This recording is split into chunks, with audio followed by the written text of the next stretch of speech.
So I'm not going to start with a camp song, but I am going to start with an activity. So this involves a little stand-up, sit-down. If you're not physically able to stand, if you would please just raise your hand. If you're physically able to stand, please join us in standing. So stand up if you believe social change is possible. That's great. Thank you. Go ahead and be seated. Stand up if you have stood up for an ideal that's important to you. Thank you. Stand up, please, if there's somebody else in this room who has helped you accomplish something.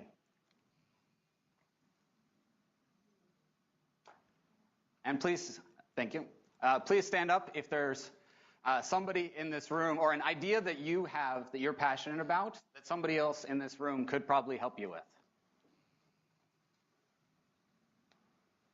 All right, we've got a wealth of information and resources right in the room here. Thank you. Please be seated. So I started Google 8 years ago, and Google at that time was a much smaller company. It was growing incredibly quickly. The first year I was there, we were doubling in size from 7 to about 14,000 people. And throughout my time there, in that first year, I observed that there were lots of people who were passionate about doing good. And there were lots of people who were working really hard in their jobs and in their roles, and they wanted ways to connect more directly to the community and to each other. And so Stacy, our Chief Culture Officer, said, how can we retain our culture as we're growing at such an incredible rate? And Google has continued to grow. We're now close to 50,000 people. So it's grown significantly in the time that I've been there. And I proposed an idea for GoogleServe.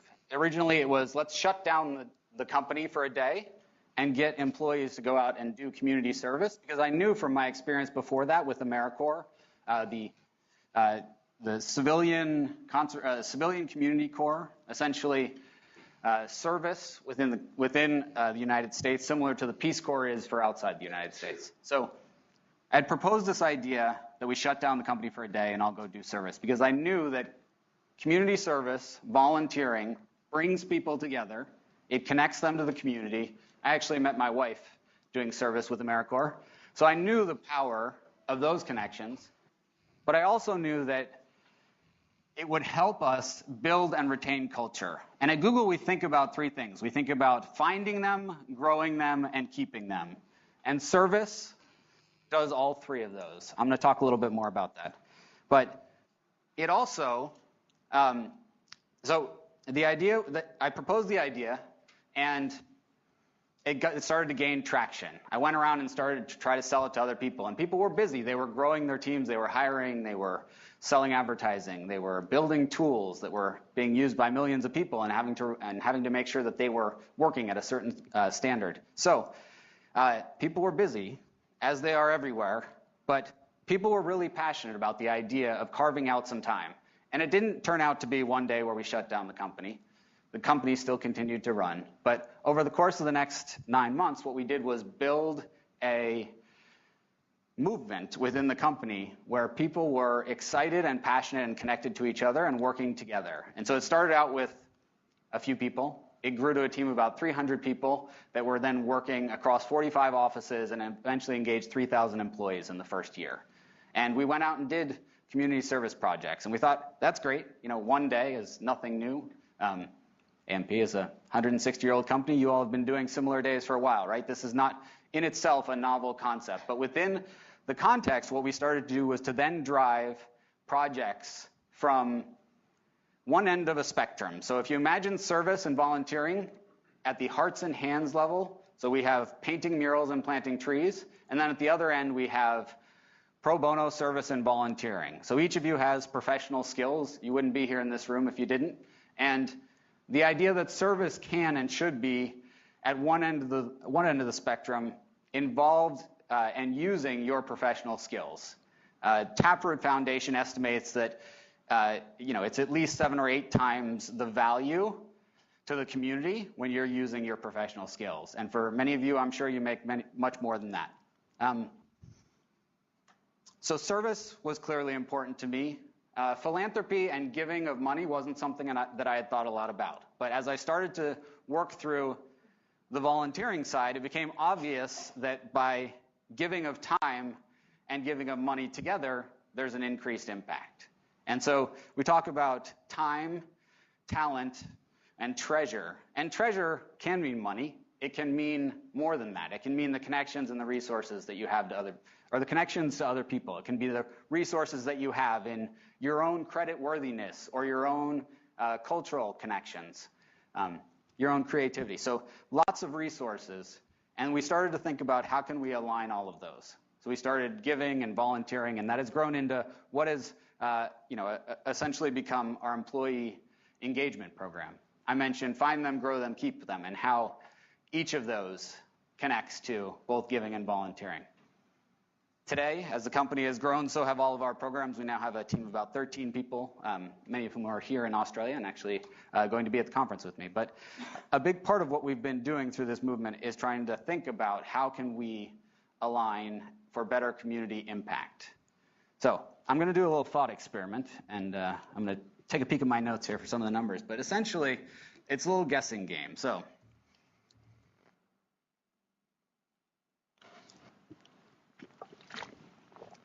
here's how it works. So this is from Giving What We Can, an organization that looks at how people can give for maximum impact. So in Australia, who has a sense of what the median income is? Yes. $86,000 a year. Any other? That's pretty specific. I'm guessing you know that very specifically. I won't ask you to quote your sources. Does anybody have a different source? Does that sound about right? Nodding? Yeah? All right. We're in a financial services firm, so I'm going to go with that number.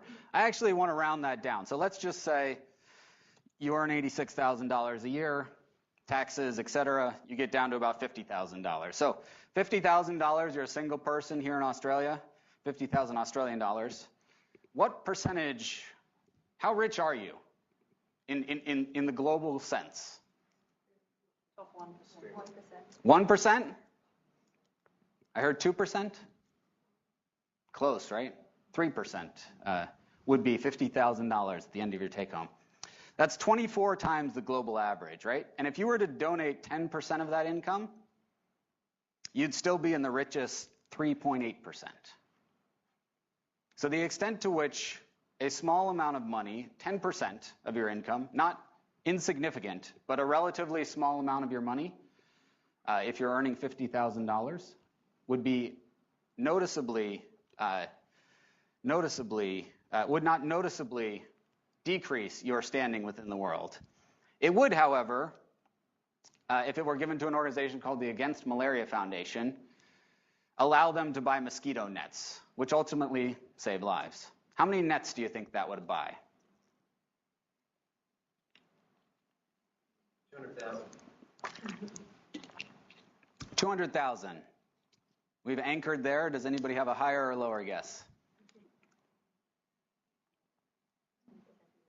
I'm sorry? Would it be about 10,000? 10,000. You guys are a little high. It's 770 nets, according to, it's not specifically the nets, but allows that organization through their work to buy 770 nets. It would also allow an organization that treats neglected tropical diseases to treat about 5,300 people. There's an online calculator, which I encourage you all to put your income into just to see how this works out. But at the end of the day, that saves one life. So that's one per year, right? So every year, if you're earning $50,000 a year here in Australia, by giving 10% of your income, you could be saving a life. And Peter Singer has this thought experiment where he talks about, if you were to see somebody dying in the street, and he actually has a video of a brutal video of a baby getting run over by a car, and people just walking by, not quite sure what it is, just sort of on their way about their day, and it's horrifying to think about that. But what he does is he talks about how almost everybody would be shocked and said, of course I wouldn't do that, right? I would not walk by a baby dying in the street, and yet people do. And he talks about the moral sense in which, how can we do that even though the baby's not dying right here next to us? There are babies dying around the world from preventable, curable illnesses. So that's kind of the guilt trip side of giving and volunteering, right? I tend to use that when appropriate, because I think it's an interesting thought experiment for people to think about, okay, I have resources, but I also like to use the inspirational side. And so a little bit more about me. Why do I care about this? Why does it matter to me? And before I do that, I'm going to just take this off. So at Google, we have a philosophy that you don't have to wear a suit to be serious, and I am very serious about giving and volunteering, so I'm just going to take that off. But basically, it was, for me in middle school, I grew up with a lot of resources. I grew up, another interesting study shows that almost everybody thinks they're middle class in some sense, right? Unless you are at the very, very ends of the extreme, in which case there are very few people there, but almost everybody else thinks they're middle class, right? So I grew up with resources. I grew up feeling very lucky, and yet also, I had one of my good friends who was molested when I was a teenager, and he came to me and was just devastated. I mean, it was really one of the defining points in my life. I also started to learn about apartheid in South Africa, and thought this is something that should not be happening in our day and age. This is something that we can do something about, and eventually it was awesome to see that happen. I started to learn about hunger and homelessness in my community. I started to learn about how we can, through each of our individual actions, help people in a whole variety of ways. I learned about my uncle who had been through who had family who had been in the Holocaust, and he talked to me about we must make sure that this never happens again, and what it was like for him personally to escape that fate. And as life moves on, we continue to find things. I think each one of us has these connections to somebody who has cancer, connections to someone who has participated in the ALS Ice Bucket Challenge, right? They are, I first saw the ALS Ice Bucket Challenge, and I was like, uh-oh, this is sort of a chain letter. This is going to be bad, right? People asking each other, challenging each other, this is pretty tacky, and I wonder how this is going to play out. And I watched as friends started to do it, and they were having fun with it, and it was, the range of emotions from thinking this is something that people are not taking seriously at all. They're doing for their own reasons. They're doing for their own, I guess, just self-aggrandizement, right? They're doing it to show off to their friends, or they're doing it to have fun. And most of them don't know what ALS is. And ALS is very personal for me because my wife's father passed away from ALS. So she grew up knowing that ALS, what it was in a very intimate way. Her father had it from when she was about 11 until about 21, and he raised her and her two siblings essentially from a wheelchair as his physical muscles were deteriorating. And then about 5 years ago, I never knew her father, and she and I fell in love and got married after her father was long gone. But about 5 years ago, I found out that my dad has ALS. And it's like, what are the chances? This is one of those things, right? Motor neuron disease, I guess, is what it's called here in Australia. But ALS, or Lou Gehrig's disease, is something that I've been watching my father struggle with for the last 5 years. And so each one of us, again, has these connections. You have a friend who's been through a traumatic experience, maybe assaulted or mugged or robbed. You have crime that impacts your communities. You have diseases that we don't know how to cure. And I think there's a sense of, I don't know where to start. I'm not sure how to engage with these. And so one of the things that, or I'm not sure that it's my responsibility is another one. So people have a whole variety of reasons why they come to volunteering and giving. But I'm guessing that you are already inclined to be doing that, or you are already giving and volunteering in some way, or you wouldn't be here in this room, right? Nobody came here to say, this is a waste of time or this isn't worth it. Am I right? All right. If you did, I'm happy to engage in that conversation. But if we're already on the same page that volunteering and giving is something that's valuable, then again, back to the question of how do we do that most effectively? And so how many of you would describe your current role? I'll just ask you to stand up again. If you would, please, describe your current role as one in which your full-time job involves volunteering, giving, making the world a better place in any capacity. Your full-time role. Is that what you do for a living?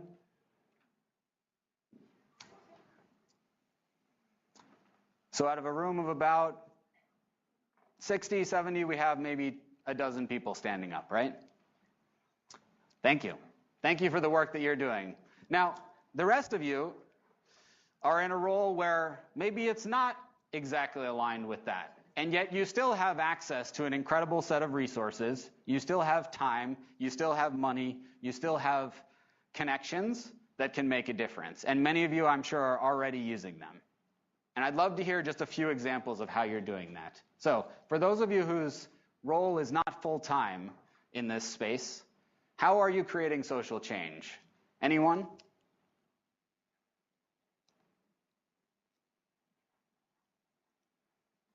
Yeah. I think social change sounds like I'm overstating it, but I support and do volunteer work for a group that deals with people bereaved by suicide. Mm-hmm. Mm-hmm. So I volunteer my time and volunteer my services. Yeah.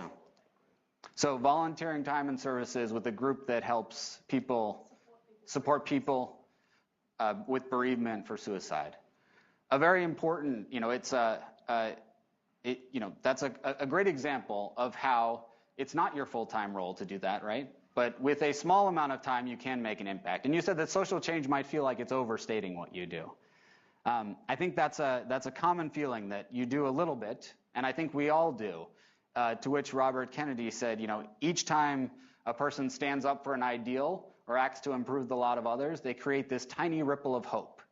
And those ripples of hope sort of overlap and can break down the mightiest walls of oppression and justice, right? They can lead to powerful forces. So it's through these minor acts, through these small acts that I believe each one of us can and does contribute to a larger movement, contribute to a larger social good.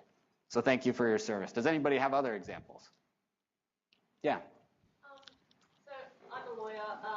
In Australia, I've just helped out some medical-based charities with sort of legal work, helping them raise money for various things. But what you said then about the power of the individual and creating a bigger impact, I think sustainability is a real important thing, and I have a sponsor sister in Africa who I'm funding to go through a business skills program so that she can then learn how to earn her own money, and so it's a sort of a sustainable aid type program. So helping to foster a student in Africa who is building their skills, and with the idea that then creates a job, creates a skilled worker who can then continue on and contribute to her community. Thank you. That's great. And you mentioned you're also a lawyer. The legal profession is an interesting one. It has this ethic and history of pro bono service, and one in which many other careers, many other professions are now adopting. And so at Google, we've been looking at how do we help software engineers who are not in a software consulting firm. We're a product firm. So we don't have the concept of billable hours and clients that we work for on the engineering side. But how do we build in an ethic and a culture of pro bono service? And we've been working with a group called Social Coding for Good, which allows employees, software engineers specifically, to plug into open source humanitarian projects. So it might be ones like Medic Mobile, which is creating Android apps for phones for doctors who are out in the field where they don't have internet connection or where they need to be able to track their patients or look up information. We have another example is an organization called MIFOS, which is looking at how to do the same type of apps for people who are working on microfinance. Microfinance is a particularly interesting topic because many of you here in the room are financial advisors. Am I right? We got a few financial advisors? Yeah.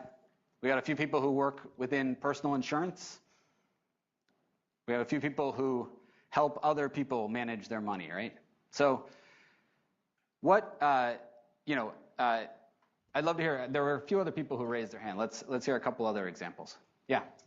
I'm helping a mate who's raised 2 million for muscular dystrophy. Mm-hmm. He's got a boy with muscular dystrophy. He wants to do it full time to helping him make that his full-time role. Mm-hmm. And what's you mentioned you're helping him raise money. What's your role in that? Connecting with people, doing fundraisers, Mm-hmm. Helping him professionalize what he's doing. Awesome. That's great. Thank you.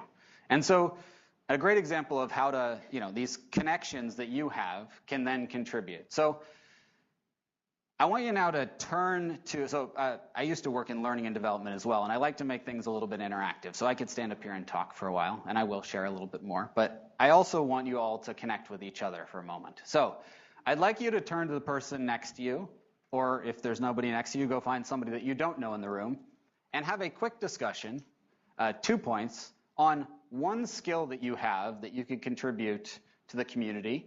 Even if you don't know how, think about the skills that you have. And just pick one.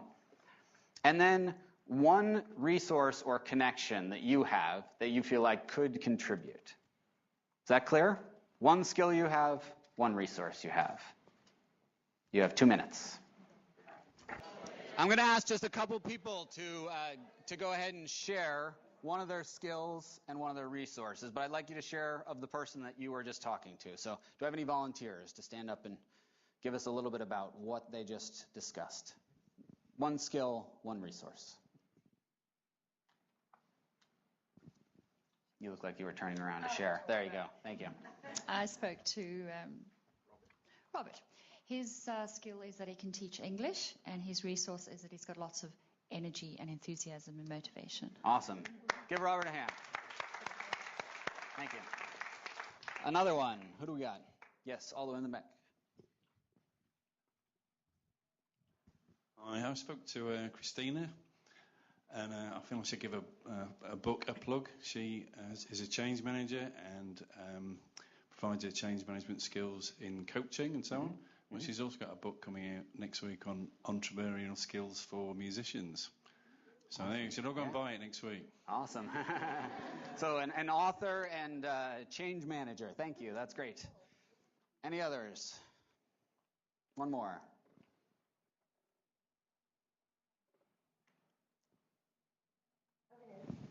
Yes, thank you. What was your name again? So Francesca was saying that she is a tennis coach, but then she was like, I don't know how that could actually ever make a difference. And then we talked a bit more, and we're saying that it's the sort of thing that could be used to coach underprivileged kids, or it could be to help with youth homelessness or anything like that. So and then I guess we were saying that just within all of our networks, there's 1 million people that you can tap into that could help with something. It just depends on what that something is. So Yeah. Great, thank you. So a tennis coach, give her a hand. Thank you. We have, and the question comes up about sort of how can that skill be actually useful, right? And the idea that you could use it to help teach underprivileged kids. You could use it to help anybody learn discipline and focus, drive, sports as a metaphor for life. Great ways to help get involved. So we're going to talk a little bit more, and I'm going to leave some time for questions at the end. But I want to talk a little bit more about why people volunteer, right? So, or why they don't volunteer. One of the most common reasons people don't give their time is because they say, what? I don't have time. I'm busy, right? So there's an interesting thing about time, right?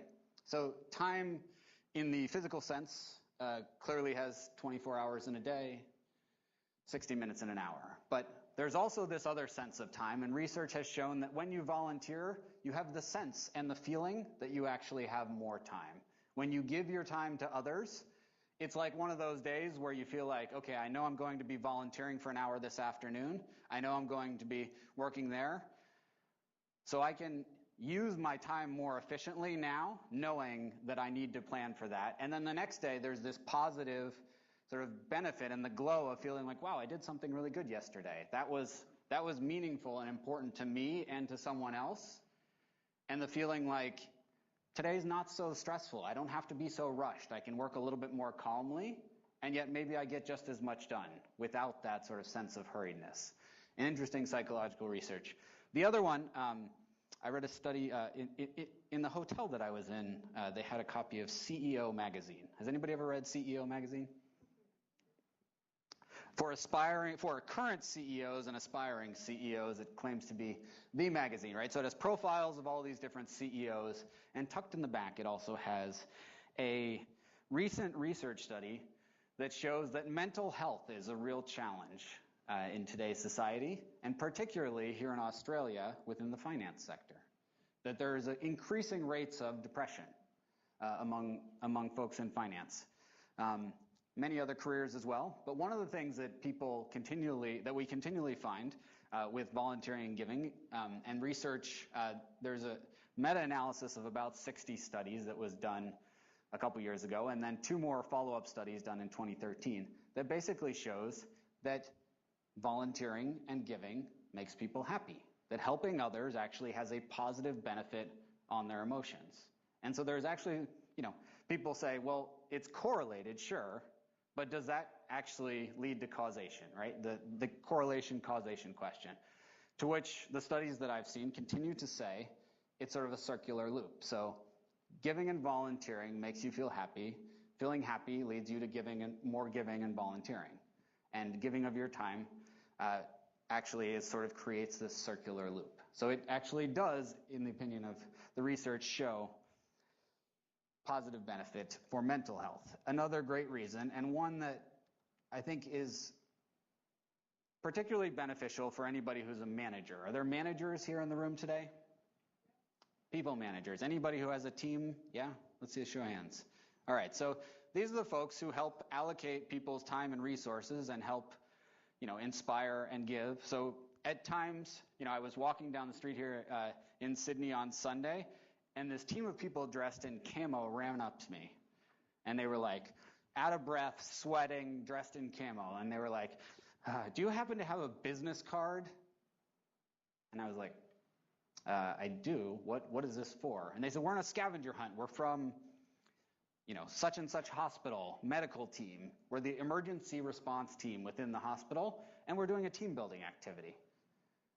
And team building through scavenger hunts, that's great. Team building through skydiving or bowling or cricket or whatever it is that we do with our team building. Increasingly in the corporate sector, we do more and more team building. There's companies and websites and facilitators dedicated just to helping people get to know each other. And we can do that through volunteering and service. So an example of, actually here in Australia, our Google team, one of our Google teams decided to go to Bali, to an orphanage, and to work with the kids in the orphanage as a part of their team building activity. And you can imagine that, it is not to disparage by any means the scavenger hunts. They have their place, but maybe we could be scavengering for community resources. That same ER team, instead of asking me for a business card, could be trying to figure out where in the community do we have the largest incidence of homelessness, or where can people go for emergency food or shelter. So those are ways, there are a million ways in which we can incorporate volunteering and giving into existing objectives, such as team building and people getting to know each other.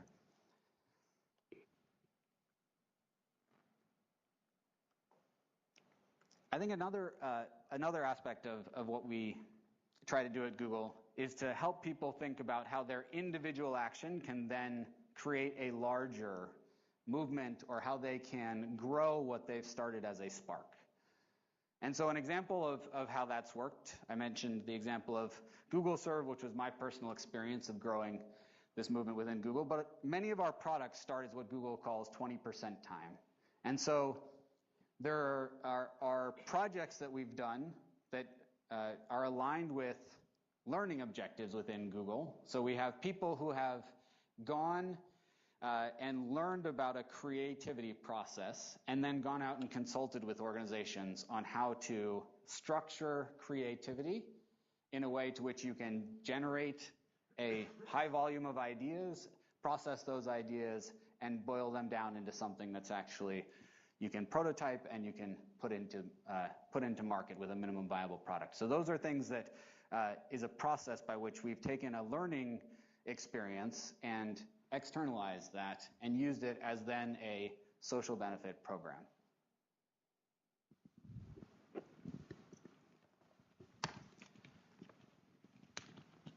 I'm going to take questions in just a minute, but I want to think just together about this concept of ripples of hope.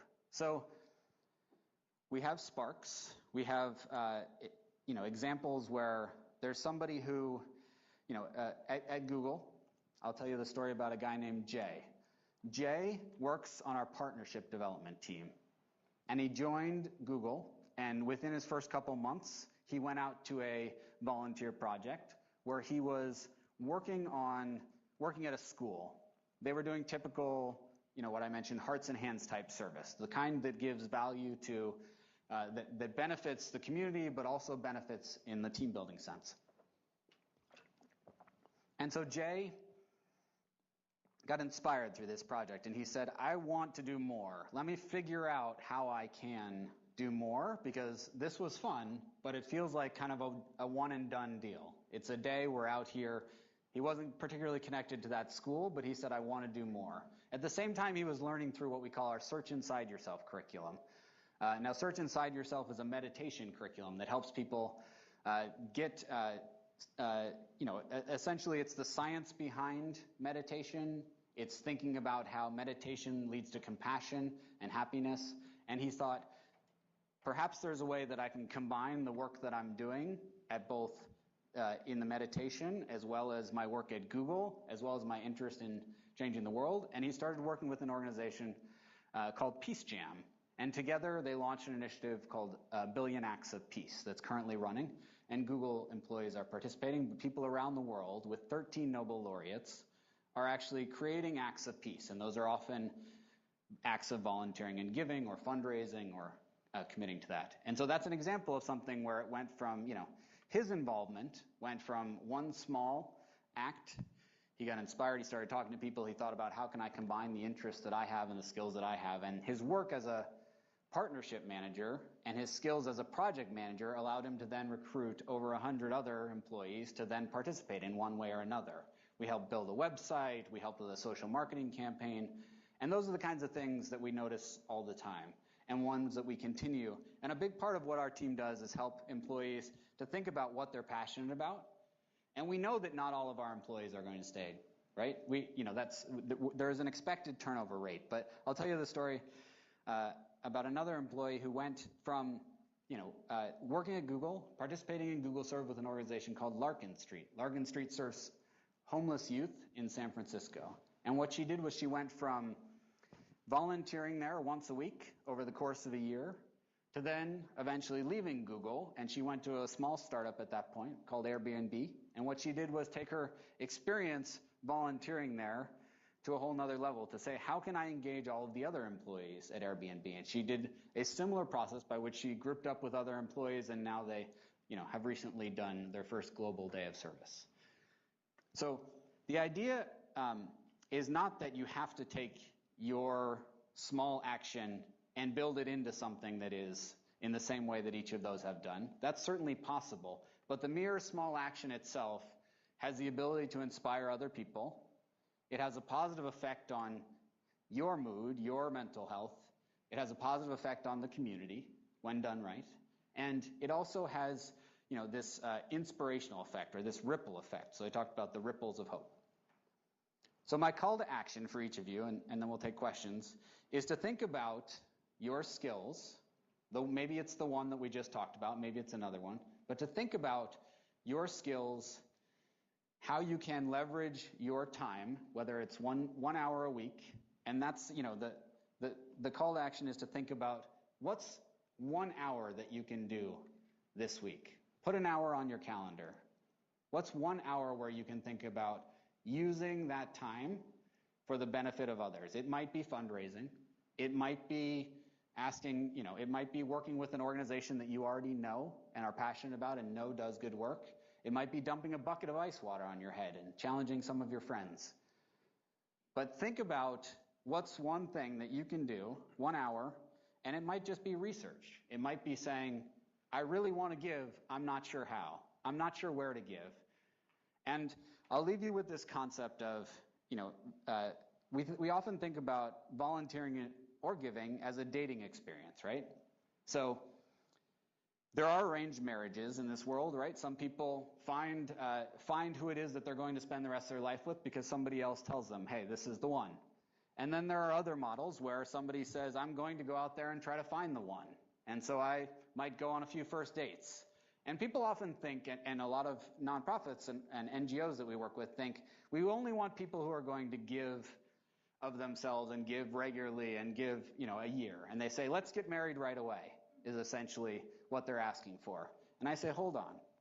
Let's go on a first date. Let's create an experience where we can, without raising expectations so high, how can we create an experience by which we get to know you better? Is this the right organization to work with? Is this the right cause? And so when you think about that hour, try to think about how you can create a first date experience without thinking this is going to be the one. It might be the one, but even that small act of just getting to know the organization might down the road lead you to think, that organization that worked on environmental, conservation was not the right one for me. Or it didn't seem like it was the right time in the organization's life cycle for me to make an impact.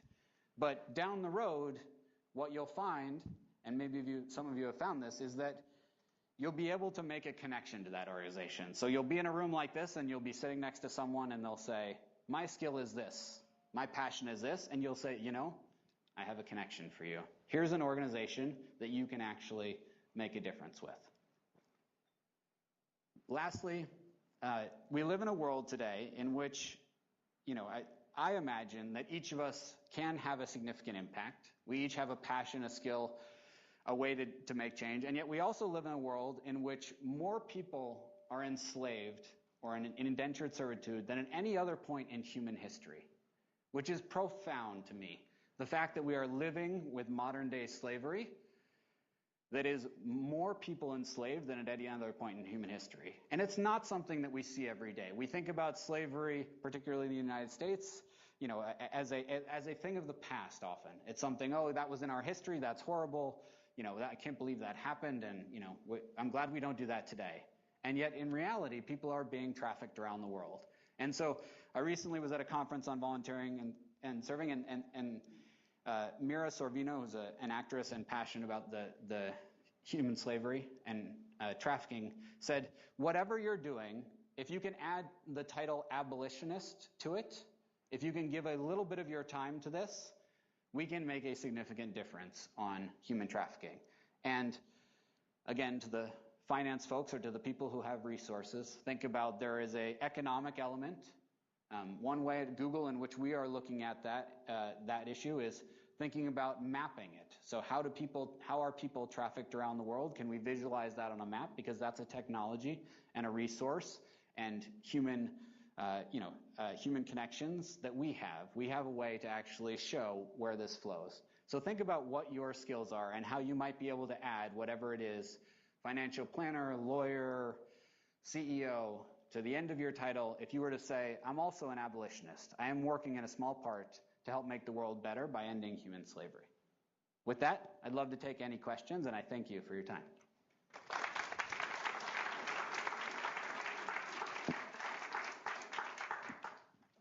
I'll go ahead and give you the mic here. Here you go. Oh, you got a mic as well. There you go. Thank you. Thanks, Seth. That was really great. I just wanted to ask you, so we, when we set up our business, became a benefit corporation, which was a really good fit for us because in our former roles, we just really struggled with the dichotomy between charity and NGO over here and business over here. Yeah. And I just wondered whether you have any thoughts on whether volunteering and the way we think about it at the moment kind of reinforces this idea that you can be a human on your days off and in your spare time and maybe on the one day a year of your giving day, and the rest of the time you don't think about those issues. And I guess you kind of started getting to it then with the example of the slavery mapping. How can people and organisations really use the weight of their roles, the weight of their organisations to create change and be involved with that all the time rather than in that 1 hour a week? Yeah, that's a great question. So I think it's probably, at this point, I don't expect everybody to be doing that all the time. My expectation is that everybody can be doing it some. And I think a lot of people are afraid to start that some because they say, I can't be doing it all the time. And that, so I think the extent to which each of our organizations, and we can create this change from within, is that our organizations are organized for a purpose that is social good. So the extent to which Google's mission is to organize the world's information and make it accessible and useful has inherent in it many social benefits. I think it's, the extent to which volunteering right now might feel like something that we can give a little bit, but if we look at that as a first date, that we are giving a little bit with the idea of can we figure out whether or not there's a long-term potential here and move up that spectrum. So it may start with painting and planting, it may start with other hearts and hands type work, and then it moves up to skills-based work. And so you think about, I'm good at math, or I have a design sense, and I can help create a logo or a brochure, but that's not what I do professionally. And then you think about, well, as a I have a career, and I have particular skills that are useful in a way in which I can then use my skills as a project manager, as a financial analyst, as a lawyer, and I can do that pro bono. And then you start to think about, one step up from that is board service, and thinking about how you can help set the strategic direction, and you can raise capital for the organization. You can look at the human resource challenges of that organization. You can help them make their hiring and firing decisions and really sort of drive strategy for an organization. So I would say for many people, you may be at a point in your career where you can jump right onto a board, but get to know the organization first. But that may be the role in which you may be able to have the most impact. And board service is not a every day, this is what I do, but the extent to which there are a couple boards where you can have a significant impact on those organizations, and you can help raise capital, you can help set the direction of those organizations. That's one of the ways that I think about how people can do that. Thanks. Other questions? Yeah. This might be a silly question.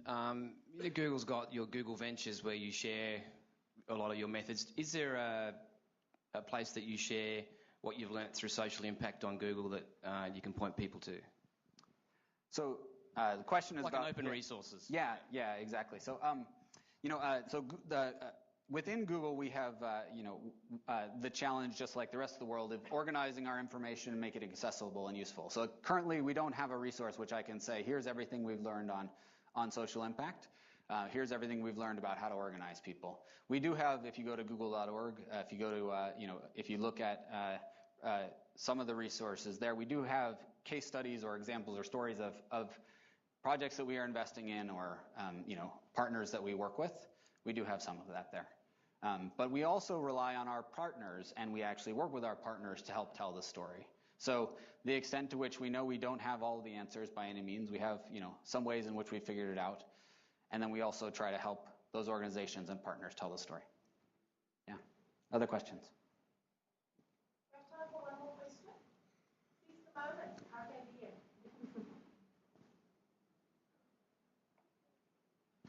Nope. Yeah. Thanks. You mentioned about individuals sharing a portion of their salaries. Are there any movements among the corporate sector for big businesses to, commit to sharing a set percentage of their profit takings or income? Mm-hmm. Yeah. So there's certainly movements on the billionaires pledge. The richest folks within the world have, many of whom have taken the pledge to say, I will give away at least 50% of what I've earned in my lifetime towards philanthropic causes, led by Bill Gates and Warren Buffett. There are corporations that have said, at the corporate level, it seems to be more of a 1% pledge that is more common from what I've seen. There are many similar to something like Salesforce, which say we will, 1% of our time, talent, and treasure will go towards social good. Google has done the 1% pledge. But I think more than that, what we try to do is to make sure that every employee and every person is involved and engaged in that. And so, we think about more like 20% of people's time can and should be going towards social good, and that will flow back through team building. It will flow back through skills that they've learned and opportunities to work on strategy. Things like if you're working on a board, you can then have, you may have more impact or a different way in which you can use your skills than in your current role. And it may help you grow into a more valuable employee and the ability to actually do that. I think that, the movement within sustainability and the social entrepreneurship is about helping people think about how they can make change from within the company. So, I think there are certainly CEOs who have at the top said, we want our company to be organized for social good. It might be a for-benefit corporation from the start. And then there are others that say, this company doesn't think about that from the start, but we can drive towards that. Thank you very much, Seth. I think people need to trot to the next engagement. So I'd just like to take this opportunity to thank you for giving an hour of your time to spread the message and catalyze action amongst our colleagues and friends at AMP as well. And I just thought, it's very interesting for me that a lot of airtime at the moment is being devoted to what I think is going to be a billion acts of violence as our country prepares to potentially go to war. I'm not sure that the same airtime, well, in fact, I'm sure that the same airtime is not being given to what could a billion acts of peace look like that will have a far more significant outcome for the world.